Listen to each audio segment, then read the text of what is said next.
Buenas noches, público en general. En esta oportunidad se va a explicar un caso aplicante del pleno casatorio civil. El caso inicia en la Corte Superior de Justicia de Lima como demandante el señor Teobaldo y como demandada la señora Nancy.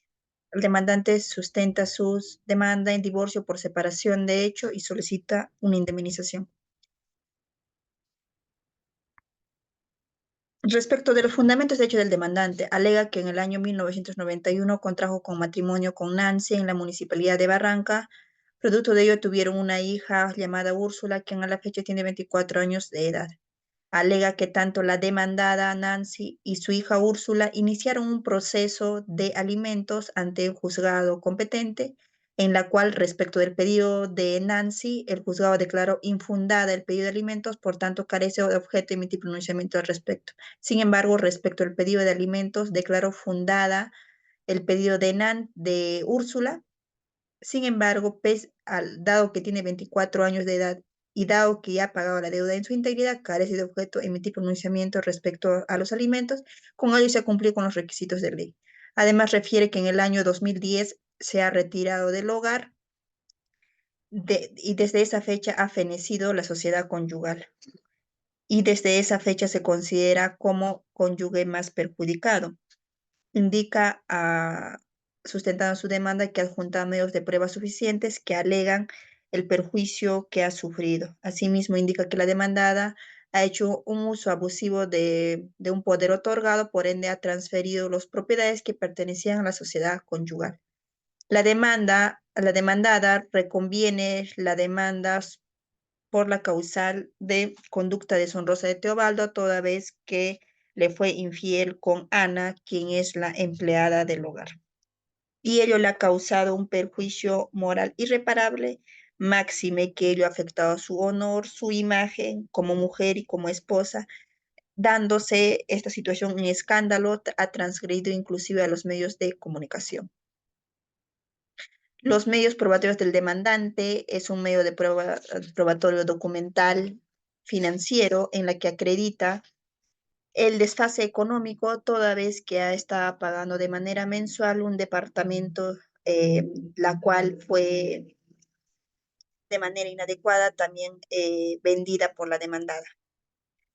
Asimismo, adjunta medios de prueba una donación y una compra-venta, la cual fue realizada por la demandada en favor de sus hijas, y con ello se ha visto disminuido el patrimonio de la sociedad conyugal.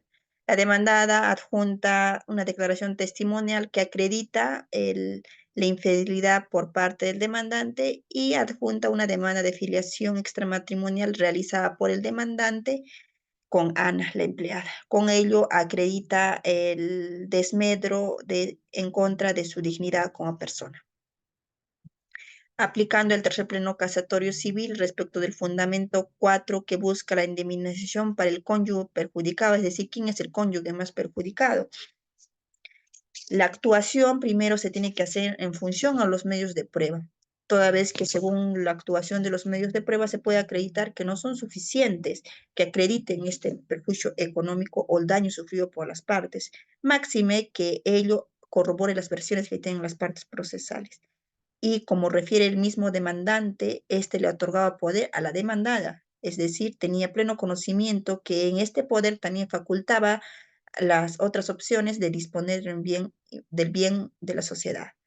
Por ende, no tiene sustento el hecho de que no tenía conocimiento y por ende habría sufrido un perjuicio económico. Tampoco tiene sustento de que la demandada solicite alimentos y por ende se le indemnice, toda vez que ya ha acudido a un órgano jurisdiccional y por ende ya ha tenido pronunciamiento y se la declara infundada respecto a ese pedido. Por ende, también se debe declarar infundada la reconvención respecto de esa pretensión. Respecto al argumento 6, que busca la compensación por desequilibrio económico, básicamente la demandada indica que tuvo acceso a conocer esta relación extramatrimarital de Teobaldo. Por ende, se entiende este consentimiento al tener conocimiento. Contrario sensu, hubiese hecho valer su proceso mediante un proceso de divorcio por adulterio, hecho que no se ha dado en el presente caso, y por ende no se puede alegar esta vulneración o esta transgresión a su dignidad como persona. Las respuestas de la demanda, se ha admitido la demanda, se ha contestado, se ha reconvenido, se ha saneado el proceso, fijado puntos controvertidos y actuado todos los medios probatorios. El juzgado de primera instancia y confirmada en segunda instancia se declaró fundada la demanda de divorcio e infundada la reconvención e infundada la pretensión de indemnización. Respecto de la propuesta de transacción en la vía judicial, dado que ya hay un proceso en trámite, lo que se sugiere a las partes es de que ya no accionen otros pedidos sobre el divorcio por causal y todo ello que va a hacer que perjudique más en un proceso, una decisión que ya está. Inclusive las partes también se propone a las partes de que ya no traten de alterar una decisión del juzgado yendo a instancias superiores, pese que tienen derecho a hacer la apelación. Sin embargo, también acuerdan, se propone a las partes que acuerden respecto a ese extremo y que los acuerdos adoptados por las partes sea de cumplimiento por las partes procesales. Respecto a la transacción extrajudicial, antes de iniciar el proceso, se lo hubiese recomendado de que hubiesen llegado a un acuerdo respecto al monto indemnizatorio de las partes y una correcta división de los bienes inmuebles de la sociedad conyugal y asimismo cumplir con los acuerdos adoptados por las partes procesales.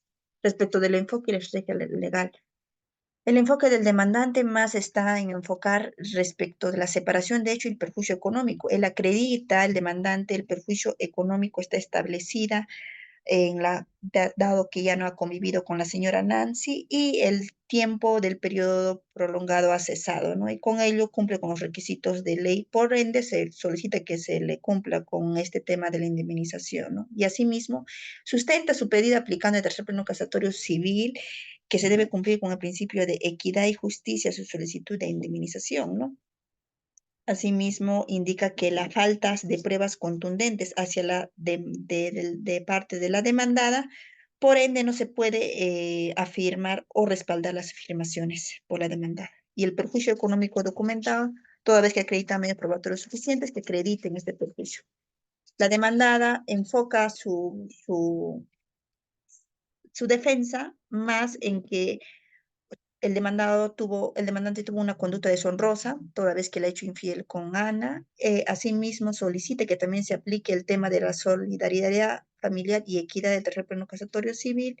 Adjuntó medios de prueba suficientes a la conducta deshonrosa.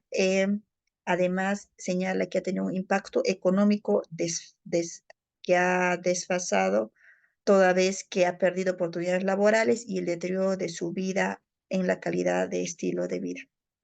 Respecto a la estrategia del demandante, básicamente va a ser en refutar las alegaciones de la conducta deshonrosa que ha tenido, que es señalada por Nancy, ¿no? Esto implica demostrar que respecto de su separación conyugal no son por motivos de esta conducta deshonrosa, sino que es más al mal uso o indebido que se hizo respecto de los bienes conyugales mutuos. Eso es una estrategia, ¿no? También presentar las evidencias financieras, que como también se acredita como estrategia, en lo que se va el desfase económico del demandante y también resaltar el principio de equidad y solidaridad de tercer pleno casatorio respecto del demandado, sustentar las alegaciones de conducta deshonrosa, debió y acreditar con medios probatorios suficientes, no simplemente testimoniales, en la que acredite esta conducta deshonrosa, enfocar este perjuicio emocional y económico y resaltar este impacto económico negativo que ha sufrido Nancy, ¿no?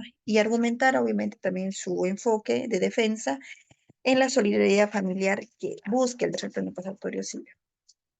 Respecto a la conclusión, la indemnización tiene que, en un proceso de divorcio, cuando se plantea el tema de indemnización, se tiene que respetar el precedente, el precedente judicial. Y asimismo, este precedente judicial también busca que esta indemnización está basada en la equidad y la solidaridad familiar. Asimismo, se recomienda a las partes que ofrezcan medios probatorios suficientes que acrediten el daño sufrido y respecto del derecho de familia debe ser aplicado por los jueces según la realidad social. Y la propuesta de la transacción extrajudicial debe ser realizada antes de iniciar un proceso judicial. Y también se sugiere la transacción judicial dentro del proceso y así evitar un proceso demoroso y litigioso. Muchísimas gracias.